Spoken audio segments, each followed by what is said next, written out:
Max TV భక్తి ప్రేక్షకులకు నమస్కారం. ఉగాది సందర్భంగా క్రోధీనామ సంవత్సరంలో 12 రాసుల వారికి వారి ఆదాయ వ్యయాలు, అలాగే చదువు, వ్యాపారం, ఉద్యోగం మొదలగు విషయాల గురించి ఎలా ఉంటుంది అని తెలియజేయడానికి ఈరోజు స్టూడియోలో మనతో ఉన్నారు ప్రముఖ జ్యోతిష్య పండితులు సత్యనారాయణ మూర్తి గారు. వారి మాటల్లోనే తెలుసుకుందాం. నమస్కారం గురుగారు. నమస్కారం మా అనుజ్ఞ. గురుగారు, ఈ క్రోధీనామ సంవత్సరంలో అసలు దేశ స్థితిగతులు ఎలా ఉంటాయి, ప్రజలు ఎలా ఉంటారు, అలాగే వాతావరణం ఎలా ఉంటుంది? మనకి ఈ 2024 సంవత్సరంలో మనకి ఏప్రిల్ 9 నుంచి క్రోధినామ సంవత్సరం ప్రారంభమైంది. నెక్స్ట్ ఉగాది 2025 వరకు కూడా ఇదే కంటిన్యూ అవుతుంది. దీనికి రాజుగానేమో కుజుడినిచ్చారు, శనేమో మంత్రిగా ఉన్నాడు. వీళ్ళిద్దరికీ పడదు కాబట్టి రాజుకి మంత్రికి అనుసంధానం లేదు అక్కడ. అంటే ప్రాపర్ సజెషన్స్ ఇవ్వరనమాట. ఇప్పుడు వాళ్ళిద్దరూ శత్రువులు ఈ కుచ శనులు. కాబట్టి ఇప్పుడు పరిస్థితుల రీత్యా ఇప్పుడున్నటువంటి మినిస్టర్స్ ఎవరైతే ఉన్నారో, పరిపాలకుడు ఎవడు, చీఫ్ మినిస్టర్ అండ్ ప్రధానమంత్రులు అనుకోండి, వీళ్ళు సరైనటువంటి గైడెన్స్ని వీళ్ళు ఇవ్వరనమాట. క్రింద ఐఏఎస్లు అవనియండి, ఐపీఎస్లు అవనియండి, లేకపోతే మినిస్టర్ కౌన్సిల్ ఆఫ్ మినిస్టర్స్ అవనియండి, క్యాబినెట్ అవనియండి, వీళ్ళంతా కూడా సరైనటువంటి సలహాలు ఇవ్వరు. అంటే అలాగని చెప్పి ఏమైనా వీళ్ళ మీద కక్ష అంటే అదేం ఉండదు. ఆ గ్రహస్థితి ప్రభావం వలన ఆ రాజు కూడా వీళ్ళని మౌళ్ళు చేసుకుని తీసుకోవాలి. అదొకటి. రెండు, ప్రజల పరంగా వీళ్ళకి రాజ వ్యతిరేకత. రాజు ఎప్పుడైతే కుజుడు ఉంటాడో, వీళ్ళు రాజులు ఎంత బాగా పరిపాలించినా సరే ప్రజా వ్యతిరేకత అనేటటువంటిది ఉంటుంది. ఇప్పుడు ఉదాహరణకి రేవంత్ రెడ్డి గారు చక్కగా ఫ్రీగా బస్ పాసులు స్కీమ్ పెట్టారు. మొత్తం ఊరంతా తిరుగుతున్నారు ఆడవాళ్ళు ఫ్రీగా. అయినా సరే ఈ స్కీమ్ ఎందుకు పెట్టారు అని చెప్పేసి ఆర్టీసీ కలెక్షన్ పోతున్నా అంటున్నారు. అది ఎంతకాలం ఉంటుందో చూడాలా అంటున్నారు మళ్ళీ వాళ్ళే.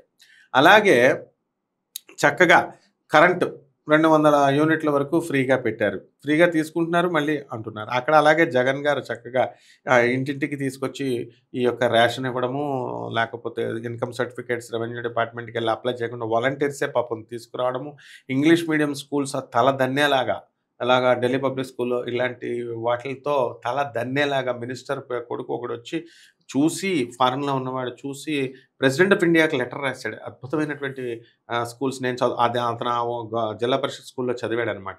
ఆ చదివి నేను ఇప్పుడు అంత గొప్పగా స్కూల్స్ ఉన్నాయని. ఇన్ని మంచి పనులు చేస్తున్నా సరే ప్రజా వ్యతిరేకత అనేటటువంటిది వస్తుందన్నమాట. అలాగే వర్షాలు మధ్యస్థంగా పడతాయి అండ్ నల్ల భూములు, ఎర్ర భూములు మధ్యస్థంగా పండుతాయి. సస్యాలు అంటే నువ్వులు, మినుములు, ధాన్యాలు ఉంటాయి కదా, పెసలు, ఇలాంటివన్నీ కూడా బ్రహ్మాండంగా పండుతాయి. బుధుడికి కూడా ఈ పోర్ట్ఫోలియో ఒకటి ఇచ్చారు కాబట్టి ఆకుపచ్చ రంగు ఉన్నటువంటి జెమ్ స్టోన్స్ ఏవైతే ఉన్నాయంటే జాతి పచ్చ, ఇవన్నీ రేట్లు పెరుగుతాయి. ఆ తర్వాత వ్యవసాయం అనేటటువంటిది చక్కగా మంచిగా మనకి పంటలు పండుతాయి. మంచిగా సస్యశ్యామలంగా మనం అందరం కూడా ప్రజలంతా ఉంటారు. ఇకపోతే రాజుకి మంత్రికి శత్రుత్వం కాబట్టి ఇక్కడ యుద్ధాలు పెరుగుతాయన్నారు. చోర భయాలు, అగ్ని భయాలు, రోగ భయాలు అనేటటువంటివి వస్తాయి. ఇప్పుడు 2020లో మనకు కరోనా వచ్చి మనం కనీవిని ఎరుగని రీతిలో అసలు ఎవ్వడు కూడా చూడలేదనమాట అలాంటి భయంకరమైనది. కరోనా పోయింది అని మనం అనుకుంటాం. పాపం వ్యాక్సినేషన్ల ద్వారా ఎలాగో కంట్రోల్ చేశారు.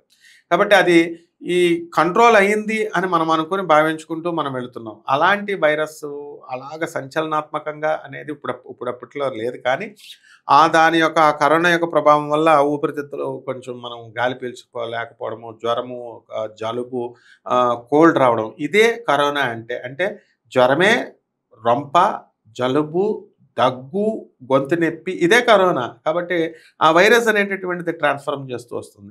యుద్ధాలు అనేటటువంటి అనగానే మనం యుద్ధాలను ఎలా ఊహించుకుంటామంటే, మనకి రష్యా, ఉక్రెయిన్ బాంబులు వేసేసుకున్నారు ఒకళ్ళ మీద ఒకళ్ళు, ఇలాగ తుపాకులు పట్టుకొని ఫైటింగ్లు చేసుకుంటారు, ఆర్మీ వెళ్తుంది, ఇలా మనం ఊహించుకుంటాం. అలాంటి యుద్ధాలు జరగవు.